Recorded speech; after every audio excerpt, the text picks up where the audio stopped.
আসসালামু আলাইকুম রহমতুল্লাহি ওয়া বারাকাতুহু।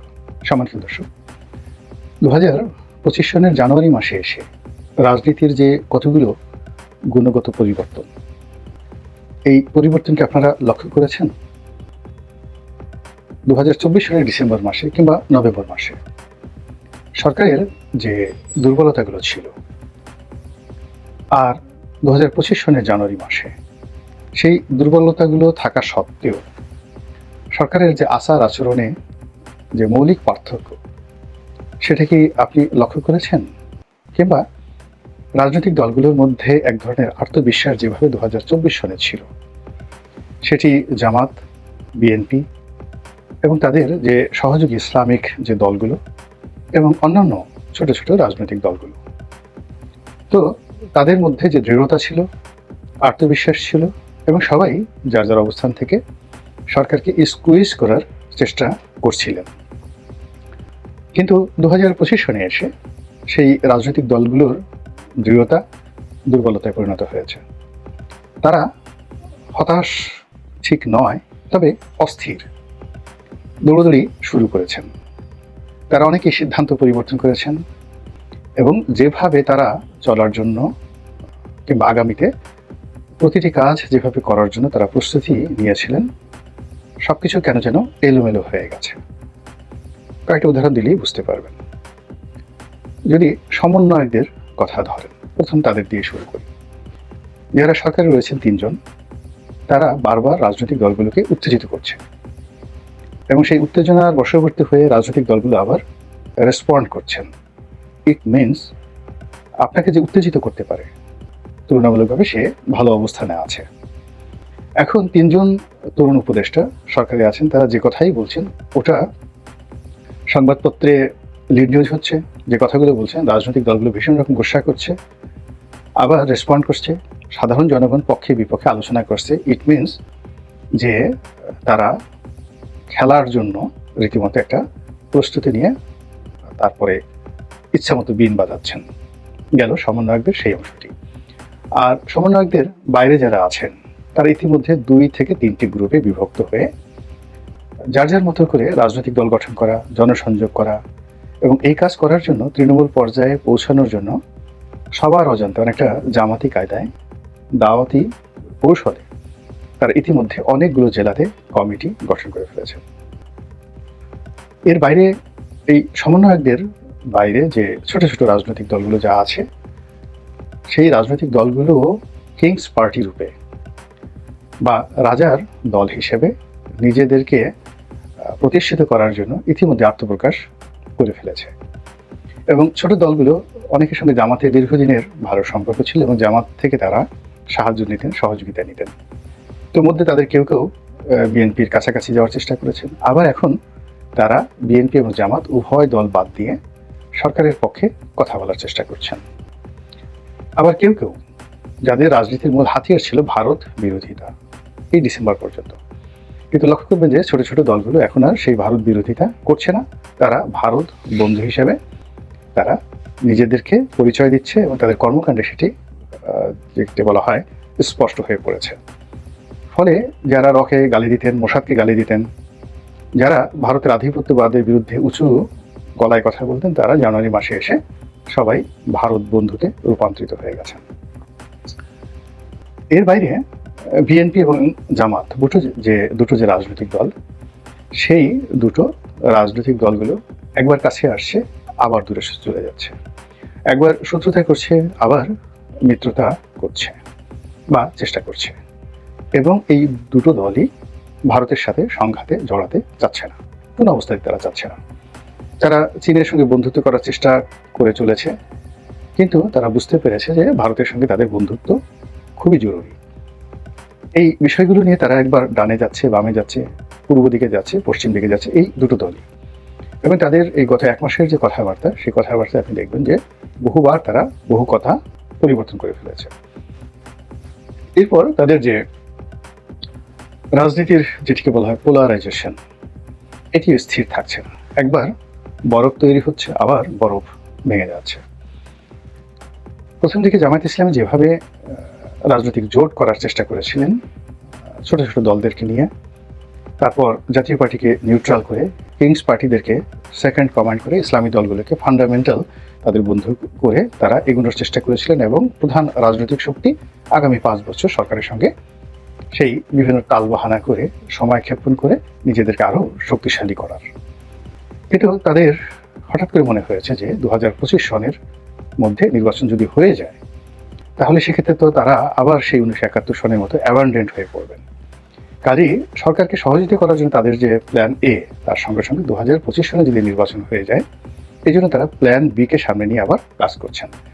এবং এই দুটো প্ল্যানকে বাস্তবায়ন করতে গিয়ে ইতিমধ্যেই তাদের অনেক সর্বনাশ হয়ে গেছে।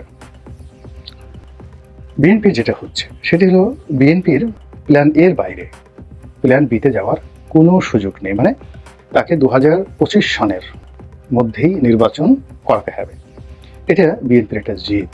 এবং বিএনপি যদি এই কাজটি করতে না পারে তাহলে 2026 সন থেকে বিএনপির অস্তিত্ব নিয়ে টানাটানি শুরু হবে। এমনকি সরকারের কাঠামোগত পরিবর্তন আসবে, সরকার জাতীয় সরকারের দিকে চলে যেতে পারে, কিংবা আরেকটি 1/11 মতো একটি ছায়া সরকার সেখানে প্রতিষ্ঠিত হতে পারে এবং পুরো সরকারের যে ক্রোধ এবং সরকারের যে দমন পীড়ন এটি প্রথমে আসবে বিএনপির উপর। আর বিএনপির উপরে সেই দমন পীড়নের জন্য সরকার করবে কি, জামাতকে, জাতীয় পার্টিকে, এমনকি আওয়ামী লীগের অফিসিয়ালি সার্টিফিকেশন না দিয়ে ছাত্রলীগ, যুবলীগ তাদেরকে বিভিন্ন নামে মাঠে নামিয়ে দেবে রাজনৈতিক ব্যালেন্স করার জন্য।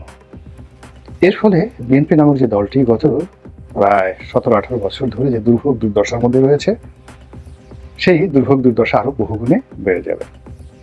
আগে যারা প্রথম জেনারেশনের রাজনীতিবিদ ছিলেন তা তো প্রায় সবাই বয়সের কারণে, অবস্থার কারণে ভীষণ রকম দুর্বল হয়ে পড়েছেন। আর এই জেনারেশনে যাদের বয়স 60-এর নিচে, যাদের হাতে নেতৃত্ব ছিল এবং যারা ভালো কিছু করবে, দলকে নেতৃত্বের পর্যায়ে নিয়ে যাবে, তারা যদি 2026 সনের মধ্যে নিজেদেরকে প্রতিষ্ঠিত না করে উল্টো, সেটা সামরিক সরকার হোক, বেসামরিক সরকার হোক, ইউনিট সরকার হোক, তাদের দ্বারা যদি দমন পীড়নের শিকার হয় এবং রাজপথ যদি উত্তপ্ত হয়ে তারা যে কোনো কারণে শিবিরের হাতে, জামাতের হাতে লাঞ্ছিত হয়, থানা পুলিশ প্রশাসন যদি তাদের কথা না শুনে, সর্বমোট 30 থেকে 40 দিনের মধ্যে এই দলের মধ্যে একটা আতঙ্ক ছড়িয়ে পড়বে এবং সেই আতঙ্ক কাটিয়ে উঠে বিএনপির শীর্ষ নেতৃত্ব যে রুখে দাঁড়াবেন, ওই অবস্থা বাংলাদেশে যারা আছে তাদেরও নেই, দেশের বাইরে যারা আছে তাদেরও নেই। তো এরকম একটা জটিল অবস্থা আমার ক্ষুদ্র বুদ্ধি আমি বুঝতে পেরেছি। তো ডক্টর মোহাম্মদ ইউনূস বা তার যারা সঙ্গী সাথী তারা তো আরও অনেক যোগ্যতা সম্পন্ন, তাদের সঙ্গে দেশি বিদেশি আরও অনেক মানুষের যোগাযোগ রয়েছে, কাজেই তারা বুঝতে পেরেছেন। আর বুঝতে পারার কারণে তারা এখন আর রেসপন্ড করছেন না, কোনো রাজনৈতিক দলকেই আর আগের মতো কদর তারা করছেন না, পাত্তা দিচ্ছেন না। এবং সেই পাত্তা না দেওয়ার মূল কারণটা হলো যে বেশ কয়েকবার তারা রাজনৈতিক দলগুলোর সঙ্গে বৈঠক করেছেন, তাদের কথা মতো চলার চেষ্টা করেছেন, তাদেরকে তোয়াজ তদবির করার চেষ্টা করেছেন, যার ফল ডক্টর মোহাম্মদ ইউনূসের জন্য ভালো হয়নি, আসিফ নজরুল সাহেবদের জন্য ভালো হয়নি। তো এর ফলে তারা চিন্তা করলো যে এই মুহূর্তে ধীরে ধীরে রাজনীতির যে কূটচাল তার থেকে বের হয়ে এসে তারা যদি শেখ হাসিনার যে নীতি, আমলাতান্ত্রিক যে নির্ভরতা, আপাতত সেটির দিকে তারা এগোতে থাকে, তুলনামূলকভাবে তারা ভালো থাকবেন। এবং সেই কাজটি তারা ইতিমধ্যে শুরু করেছেন। এবং ডক্টর মোহাম্মদ ইউনূস সবাই বলার চেষ্টা করেছিলেন যে তিনি হয়তো সুইজারল্যান্ড থেকে ফিরে আসবেন না। আওয়ামী লীগ, এমনকি বিএনপির অনেক বড় বড় বুদ্ধিজীবী তারা বেশ পাণ্ডিত্য নিয়ে বলেছেন যে উনি ভীত টাইপের মানুষ, ঝুঁকি ঝামেলা জড়াতে চান না, এবং উনি এই সুযোগে সুইজারল্যান্ড গিয়েছেন, তো সেই সুইজারল্যান্ড থেকে তিনি আর ফিরে আসবেন না। কিন্তু দেখা গেল যে তিনি সুইজারল্যান্ডে গিয়ে যে ব্যস্ততা দেখিয়েছেন এবং সবার সঙ্গে বৈঠক করেছেন, এর হাত ধরেছেন, ওর হাত ধরেছেন, মানে নিজেকে শো আপ করার জন্য তার যা যা করার দরকার তিনি সব কিছু করেছেন। তারপর তিনি বাংলাদেশে এসে একেবারে খামোশ হয়ে বসে আছেন। একটা মানুষ যখন নীরব হয়ে যায়, কথা না বলে, আপনার আমার সবার উচিত হলো সেই মানুষটিকে ভয় করা। যখন কথা বলে আপনি তাকে আন্দাজ করতে পারবেন, কিন্তু তারা কথা বলছেন না। ইট মিনস তারা বুঝে গেছেন যে যে কোনো মূল্যে এটা তাদেরকে টিকাতে হবে। অর্থাৎ তারা একটি রয়্যাল বেঙ্গল টাইগারের পিঠের উপরে বসেছেন এবং সেই রয়্যাল বেঙ্গলের লেজ দিয়ে তারা কান চুলকাচ্ছেন। তো কাজেই এখান থেকে যদি তারা ছিটকে পড়েন, তাদের পরিণতি অতীতের বিএনপির মতো হবে, অতীতের এরশাদের মতো হবে এবং অতীতের আওয়ামী লীগের মতো হবে, অর্থাৎ জেলে যেতে হবে। তো তো কাজেই এখানে আর তারা নিজেদের জীবন নিয়ে, জীবিকা নিয়ে সিনেমিনি খেলবেন না। ডক্টর মোহাম্মদ ইউনূসের যে সাম্প্রতিক তৎপরতা এবং তার কাছের লোকদের যে হুমকি ধামকি এবং তাদের যে সকল উস্কানিমূলক বক্তব্য, বিশেষ করে অনেকেই, যেটা এখন আমি নাম বললাম না, তারা যেভাবে টার্গেট করে করে কথাবার্তা বলছেন, এতে মনে হচ্ছে যে তারা ক্ষমতার যে চেয়ারটি এটিকে শক্ত করে আঁকড়ে ধরতে চাচ্ছেন। অন্যদিকে যারা উপদেষ্টা রয়েছেন প্রায় সবাই বিমর্ষ জীবন কাটিয়েছেন সেই 16 ডিসেম্বর থেকে একেবারে 15ই জানুয়ারি পর্যন্ত। কিন্তু হঠাৎ করে সেই ডক্টর মোহাম্মদ ইউনূস ফিরে আসার পরে, সুইজারল্যান্ড থেকে ফিরে আসার পরে তাদের তৎপরতা লক্ষ্য করা গেছে। তারা কথা বলছেন, প্রচুর ঘোরাফেরা করছেন এবং বিভিন্ন অনুষ্ঠানে তারা অংশগ্রহণ করছেন। শত সমালোচনার সত্ত্বেও তারা ভারতীয় দূতের সঙ্গে বৈঠক করেছেন। ভারতীয় রাষ্ট্রপতির দেয়া যে অনুষ্ঠান, ভারতীয় দূতাবাসের অনুষ্ঠান, সেখানে অনেক উপদেষ্টা, রাজনৈতিক দল সেখানে অংশগ্রহণ করেছেন এবং সেখানে উপদেষ্টাদের যে বডি ল্যাঙ্গুয়েজ, এটা অতীতের যে কোনো সময় আসছে মনে হয়েছে তারা অতিমাত্রায় আত্মবিশ্বাসী। এর বাইরে কিংস পার্টি নিয়ে যে সকল কথাবার্তা হচ্ছে, অর্থাৎ ছাত্রদের দ্বারা কিংস পার্টি, প্রচলিত ছোট ছোট রাজনৈতিক দল তাদের দ্বারা কিংস পার্টি গঠন করা ইত্যাদি যে কর্মকাণ্ড, এগুলো থেমে নেই। আর উত্তরপাড়া বলতে যেটি বোঝায় ক্যান্টনমেন্ট, সেখানেও একেবারে নিঃসীম নীরবতা। ক্যান্টনমেন্টে কি হচ্ছে, পুলিশ হেডকোয়ার্টারে কি হচ্ছে, সচিবালয়ে কি হচ্ছে, আমরা কেউ কিছু জানি না। মনে হচ্ছে যে তারা সবাই ডক্টর মোহাম্মদ ইউনূসকে কোঅপারেশন শুরু করেছেন। আর এই যে শক্তিগুলো, এই কোঅপারেশনগুলো যত বেশি যাকে বলা হয় শক্তিশালী হবে, যত বেশি শক্ত এবং মজবুত হবে, ততই রাজনীতি, গণতন্ত্র এবং নির্বাচন পিছিয়ে যাবে। এবং এটাই এখনকার বাস্তবতা। রাজনীতি পরিবর্তনশীল। ডিসেম্বরে আগে বললাম যেটা ছিল জানুয়ারিতে